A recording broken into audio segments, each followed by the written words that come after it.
terhindar dari beberapa hal-hal yang tidak kita inginkan.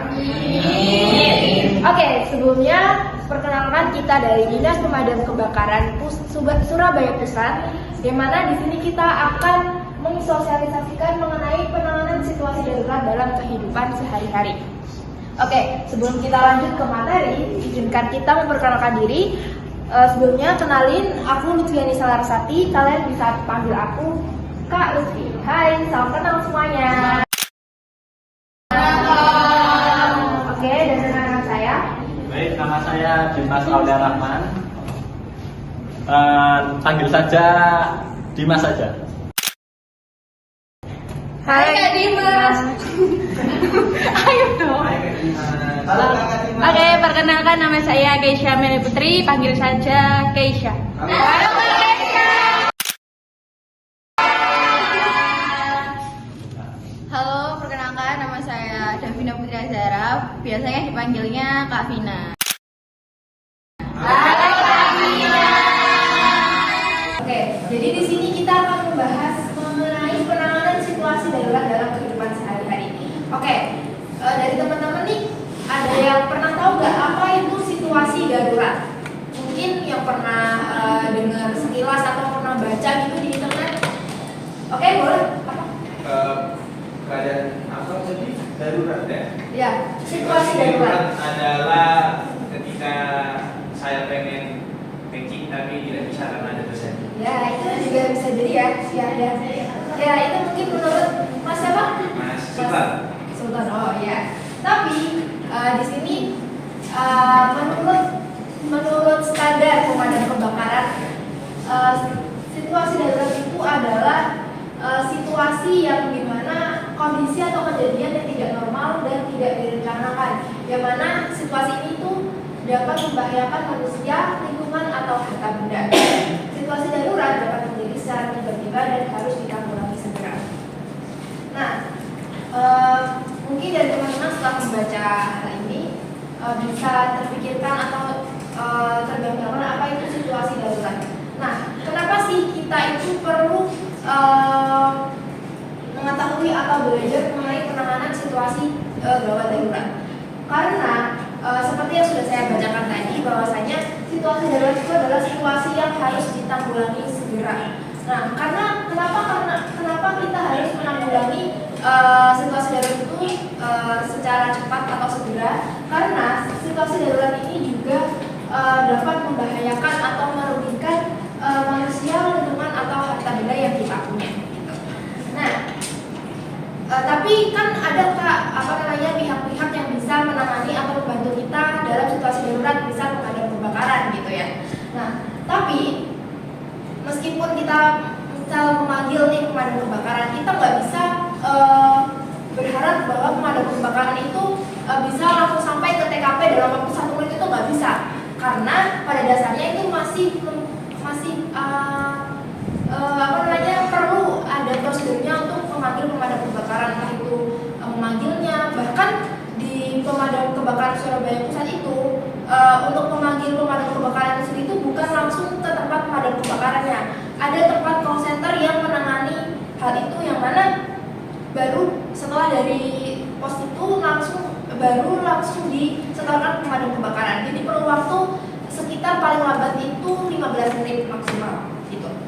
Nah, kenapa kita tuh perlu menangani atau mempunyai ilmu-ilmu untuk menangani situasi darurat ini? Karena tentunya karena pemadam kebakaran atau pihak-pihak tertentu yang nggak bisa sampai itu, kita tuh sudah bisa atau tahu gitu cara-cara gimana sih menangani situasi darurat yang kita alami. Misalnya dari hal-hal yang kecil nih, seperti yang kita lihat di televisi nih, ada situasi di mana ada ibu rumah tangga yang lupa matiin kompor. Nah, itu tuh mungkin di film-film tuh kayak api kecil gitu kan, kayak api kecil. Nah, padahal tuh menurut kita, dari pandangan kita itu bisa kita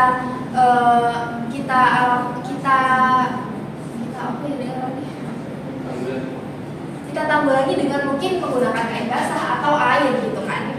Nah, tapi tiba-tiba serumah kebakaran semuanya nih gitu. Nah, kenapa kita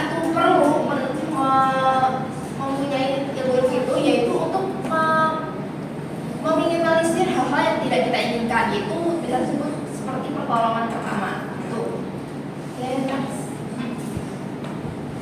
Nah, kita lanjut ke jenis-jenis dan contoh situasi darurat.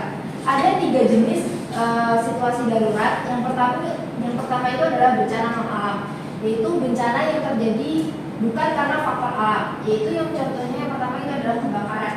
Misalnya itu karena ada kesalahan teknis atau perilaku dari manusia.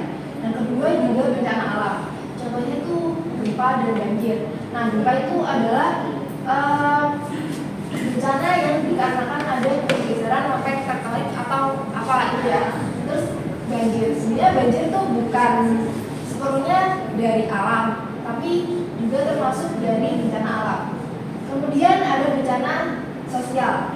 Contohnya yang mungkin yang kita lihat di beberapa waktu lalu yaitu demonstrasi karena ada beberapa kebijakan di Indonesia yang mungkin tidak sesuai dengan masyarakat Indonesia ini kan. Jadi ada 3 jenis bencana-bencana dan situasi darurat, yaitu yang pertama adalah bencana non alam, bencana alam dan bencana sosial. Nah, tapi dari 3 jenis situasi darurat itu kita akan lebih mendalam mengenai bencana non alam, yaitu kebakaran. Oke, next. Nah, dan di sini tuh ada 4 faktor terjadinya kebakaran yang mana itu sering terjadi seperti di sekolah, di rumah, dan juga di tempat kerja kita. Yang pertama itu adalah konslet listrik, di mana tuh di setiap mungkin beberapa berita yang pernah kita lihat itu pasti biasanya itu karena konslet listrik, yang mana itu bisa merambat bahkan ke rumah-rumah yang lain gitu. Terus yang kedua ada gas bocor. Nah, gas bocor itu sulit banget menurutku untuk dilihat, maksudnya buat orang-orang tuh nggak gitu kalau itu gas bocor, karena beberapa ibu rumah tangga, bahkan ibu saya sendiri itu gas bocor itu gas bocor itu kan ciri-cirinya tuh adalah baunya tuh menyengat. Nah, tapi ibu saya itu mengiranya itu adalah karena gasnya mau habis nih gitu, jadi mengiranya cuma gasnya mau habis doang, padahal itu tuh bisa aja gasnya itu bocor gitu. Jadi ini tuh perlu diantisipasi lebih dalam kalau misal gas itu udah bau gitu.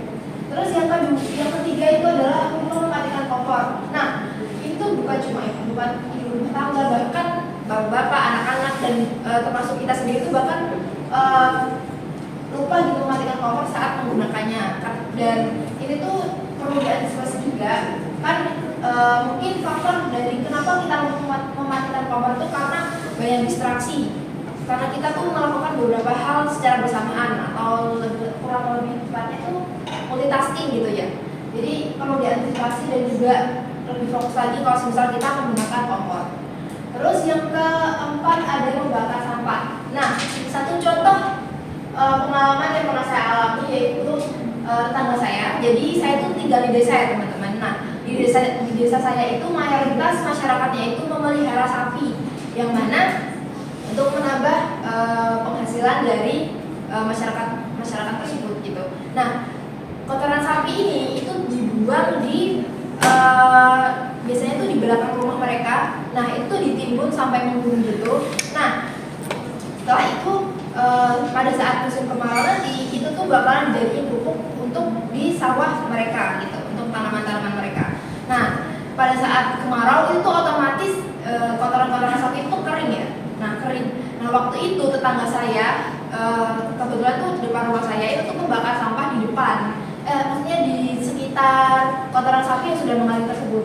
Nah, malamnya tiba-tiba itu tuh bekas bakaran sampah itu tuh merambat ke kotoran sapi tersebut sehingga mengakibatkan kebakaran di rumah tetangga saya itu yang kebetulan itu kayu dan mudah terbakar.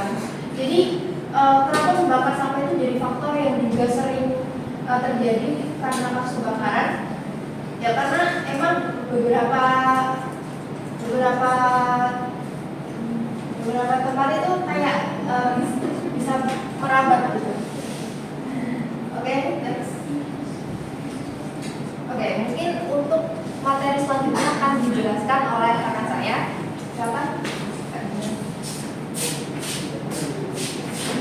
Baik, selamat siang. Siang. Masih semangat kan? Alhamdulillah. Saya akan menjelaskan materi tentang tahapan penanganan bencana. Yang pertama adalah gunakan kain basah untuk memadamkan api kecil. Nah, bencana ini itu tergolong bencana yang simpel atau sederhana. Misal api kecil yang terjadi akibat pembakaran dari sampah seperti itu, gunakan kain basah untuk menutup api tersebut. Dan yang kedua adalah jangan gunakan air untuk kebakaran akibat listrik atau minyak. Untuk listrik sendiri itu harus dimatikan dulu sumber listriknya. Jika sudah kita mematikan sumber listriknya, kita padamkan apinya dengan kain basah ketika merambat listriknya. Dan untuk minyak, ini sangat rancu sekali ya di masyarakat, terutama masyarakat yang awam.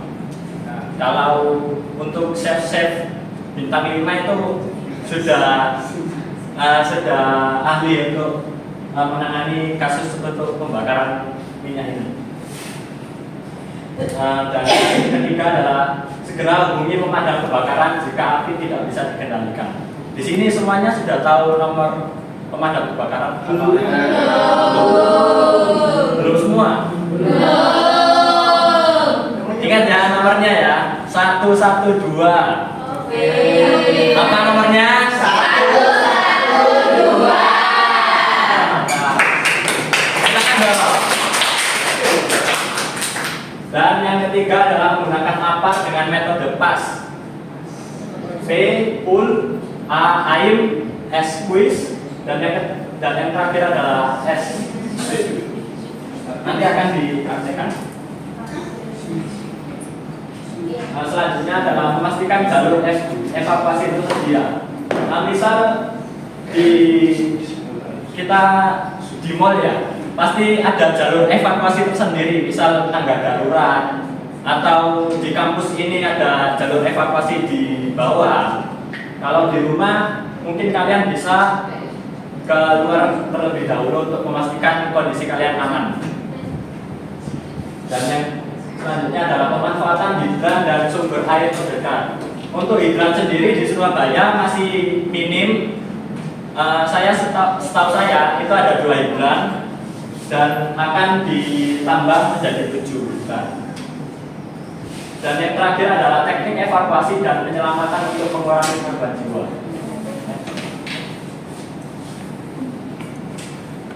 Saya akan mempraktekkan cara menggunakan ampar yang tadi.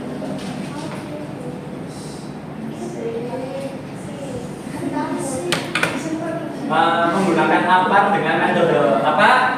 Metode apa tadi? Yang P apa?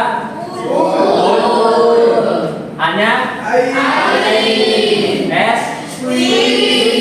S-nya lagi? Yang pertama adalah pull atau tarik pin pengaman atau kunci pengaman yang ada di ampar. Pin pengamannya ada di sini. Bisa dilihat semua? Banyak bisa dilihat. Ini punya.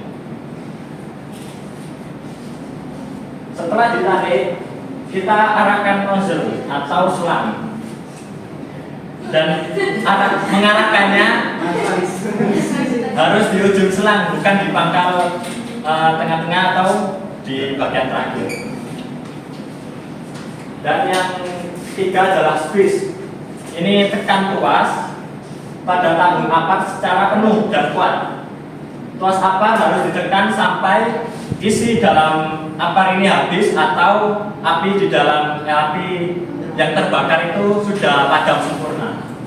Dan yang terakhir adalah sweep atau sapukan media pemadam api. Ini maksudnya saat terjadi pembakaran yang sederhana atau kecil, kalian bisa menggoyangkan media pemadam api tersebut agar pembakaran sudah terjadi secara sempurna. Dan materi selanjutnya akan dibahas oleh rekan saya.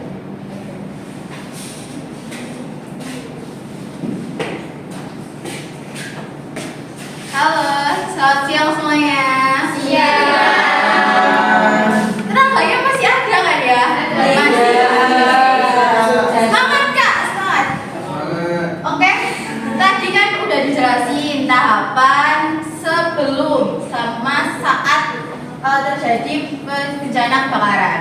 Nah, sekarang adalah tindakan pencegahan bencana kebakaran. Jadi itu adalah sebelum alias apa? Penanganan. Maksudnya sebelum ada kebakaran ini antisipasi. Betul sekali kakaknya. Oke, yang pertama adalah pemasangan alat pemadam api atau tadi yang sudah dipraktekkan oleh Kak Dimas, yaitu APAR. Nah, di situ adalah tugasnya adalah memastikan bahwa alat pemadam api tersedia dan mudah diakses di lokasi yang strategis. Nah, biasanya APAR ini itu ada di setiap lokasi-lokasi. Biasanya ada di mall biasanya ada. Terus ada di sekolah. Di rumah juga biasanya ada APAR, tapi mungkin tertentu ya, nggak di semua rumah, di beberapa rumah aja. Tapi pastinya ada. Terus yang kedua ada sistem deteksi dan alarm kebakaran. Di sini biasanya tuh kalau misalnya ada kebakaran baik api kecil maupun api besar tuh pasti alarm kebakarannya tuh berbunyi gitu. Pasti ada bunyi kring panjang gitu. Nah biasanya tuh dipasang di tengah-tengah supaya yang lain itu bisa kedengeran. Nah di sini gunanya adalah memasang sistem deteksi asap dan alarm kebakaran yang dapat memberikan peringatan dini. Jadi setiap ada alarm itu berbunyi, alarm deteksi api itu berbunyi, meskipun itu adalah kebakaran kecil maupun kebakaran besar. Di situ tujuannya adalah untuk mengumpulkan semua orang atau masyarakat biasanya untuk berkumpul ke ruang terbuka agar tidak menyebar apinya. Terus yang terakhir adalah pelatihan dan simulasi. Melakukan pelatihan rutin bagi karyawan atau penghuni bangunan tentang cara penggunaan alat pemadam api dan prosedur evakuasi. Ini adalah sebelum terjadinya kebakaran atau biasanya ada bencana, pastinya ada simulasi baik masyarakat maupun karyawan maupun orang-orang di sekitar. Biasanya pasti ada simulasi tentang bencana kebakaran. Jadi tadi gunanya untuk melindungi diri dan menyelamatkan diri dalam situasi keadaan darurat seperti itu. Mungkin selanjutnya, apakah sudah paham tentang penanganan? Ada yang bingung nggak tentang penanganan bencana? Malah ada yang bingung nanti kita tanyain ya. Terima kasih. Oke, sekarang waktunya tindakan yang dilakukan waktu terjadi kebakaran. Yang pertama itu harus tetap tenang saat menghadapi kebakaran. Kita itu harus tenang. Kalau ada api yang muncul, mungkin ada api, terus kalian panik, itu membuat kalian itu serasa gelisah, panik, dan memperburuk keadaan. Gitu. Jadi intinya itu kalau ada api, mungkin misal api kecil jangan panik. Kalau sudah tahu cara pencegahan seperti tadi, cara penanganan, dan intinya ya jangan panik ya. Ya, kalau panik kan, kalau terjadi misal ada api yang mungkin tidak bisa kalian tangani atau kalian padamkan, itu bisa langsung itu. Yang kedua, segera beritahukan orang lain yang berada di dekat dengan api. Terus bunyikan tanda alarm atau berteriak. Nah, kalau kalian sudah tahu adanya tanda-tanda kebakaran itu, kalian berteriak. Ada asal berteriak biar semua orang di sekitar itu tahu kalau terjadi suatu kebakaran. Ya betul. Terus pastikan semua orang yang berada di dalam rumah itu mendengar. Dulu itu ada kejadian kalau ada kebakaran ya di rumah. Terus orang di dalam rumah itu banyak sekali. Ini contoh aja. Terus yang tahu pertama kejadian kebakaran itu misalnya itu ibunya. Nah, ibunya panik. Nah, kan intinya jangan panik dulu ya. Intinya jangan panik, terus segera berteriak biar seluruh rumah itu tahu kalau ada kebakaran. Apalagi rumahnya besar terus penghuninya juga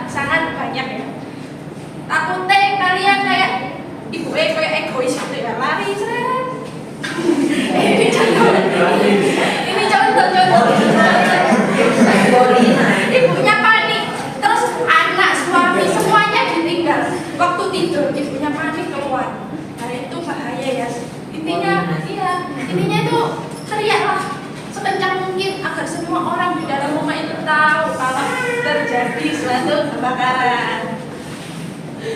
Terus segera bawa semua orang dengan cara dievakuasi.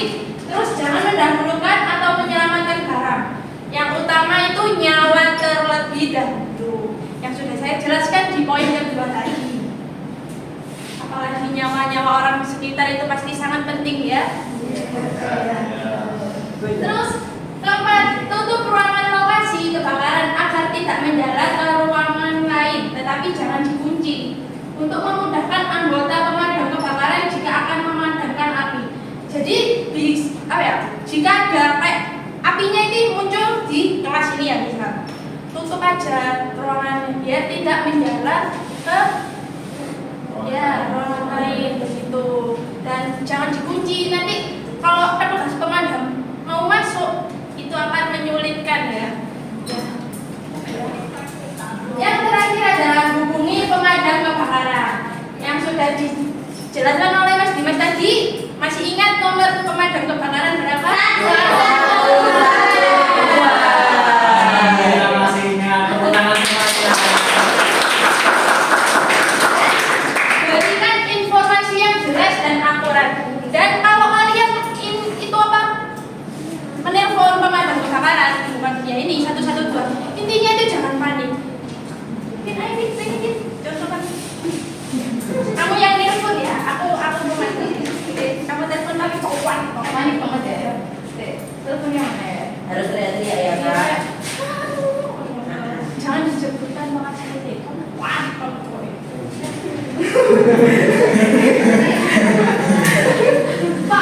Pak ya. Siapa Oke. Halo. Ya,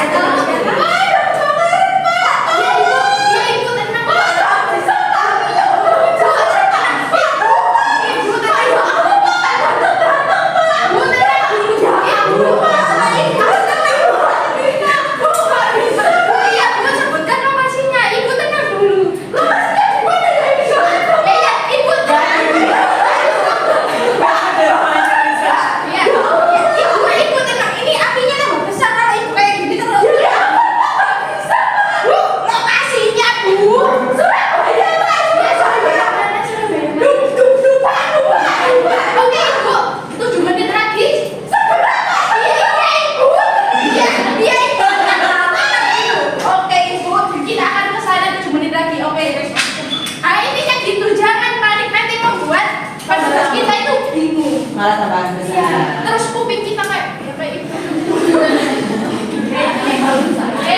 Itu saja mungkin.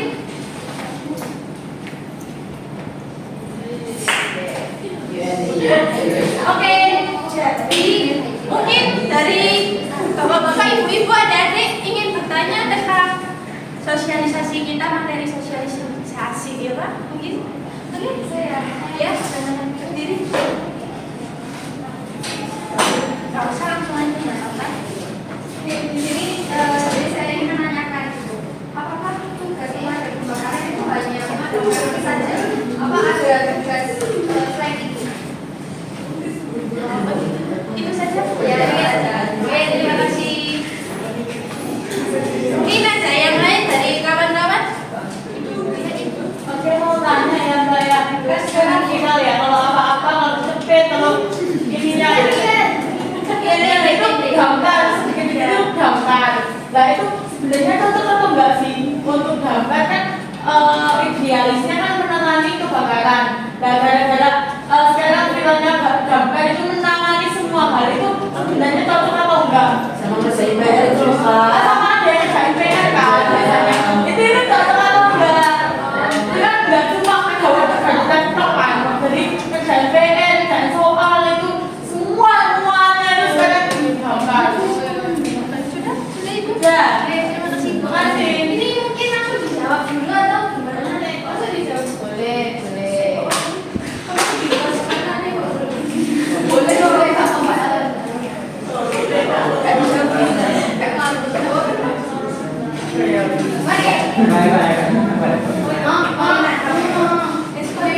Saya akan menjawab pertanyaan dari Mbak Corina.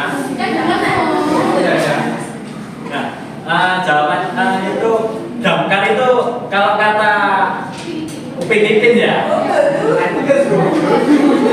Tugas bomber lebih daripada itu.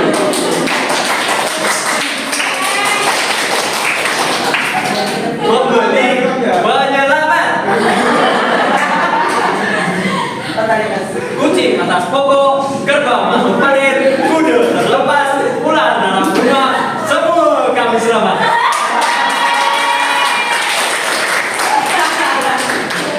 Semuanya, tugas siapa?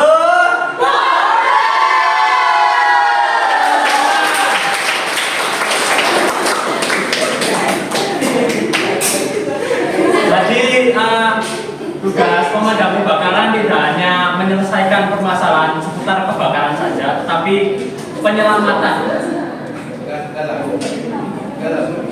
Kalau bisa menjadi teman curhat, Bisa ya. bisa. Terima kasih. Telepon saya ya. Boleh. Boleh. Oke. Mungkin bisa menjawab, Pak Karina. Terima kasih. Promosinya.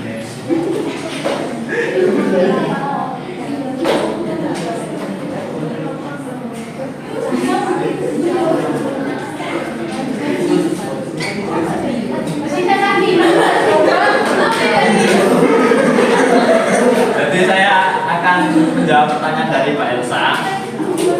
Kan pertanyaannya apa-apa ke pemadam kebakaran, permasalahan-permasalahan yang terjadi di lingkungan sekitar, apa-apa kok menghubungi pemadam kebakaran.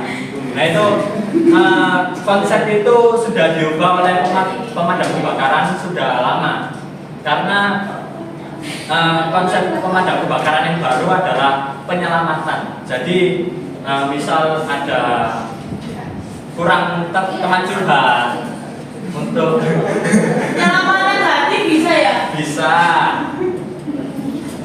mungkin seperti itu. Apakah sudah menjawab? Ya. Kurang jelas kalau nggak tugas.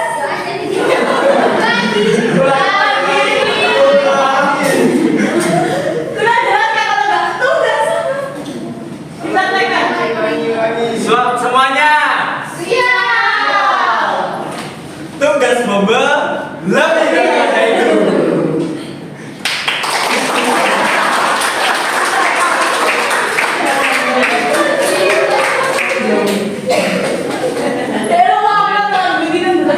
Mungkin ada pertanyaan lagi.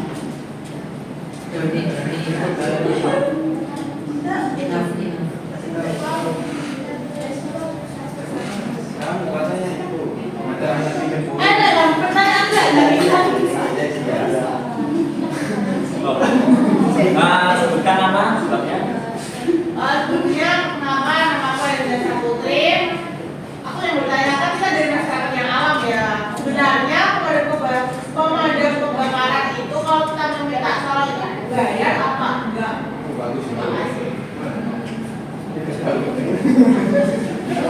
Kalau ada anggaran atau enggaknya itu tergantung mbaknya sendiri. Apakah ada dana untuk memberikan kita upah atau enggak? Ya.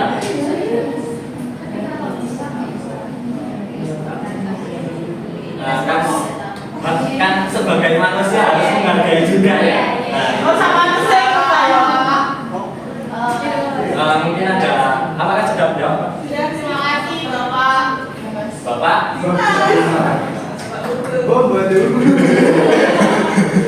Apakah ada pertanyaan lain? Enggak perlu masih.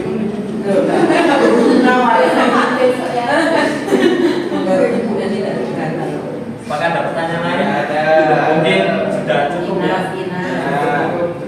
Sudah paham semuanya? Mungkin dari Mas Jaka sendiri, dari semua materi yang telah disampaikan, apa yang didapatkan? Wah, tentu saja saya akan paham sekali ya dari yang tidak bisa dan tidak paham. Dan jadi saya juga tahu kunci dari menanggulangi kebakaran adalah tidak panik. Dan tugas damkar ternyata tidak hanya memadamkan api, tapi juga menjadi teman curhat, menyelamatkan. Ya, pokoknya menyelamatkan gitu. Ya itu yang saya dapatkan. Tepuk tangan semuanya.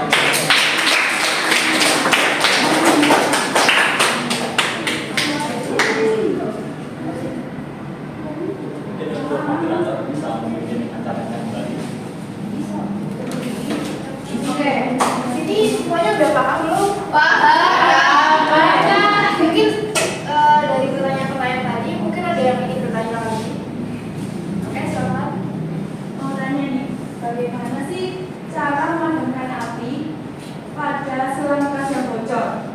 Apakah caranya sama dengan memadamkan api akibat kebocoran LPG? Oh. Bapak Bobo.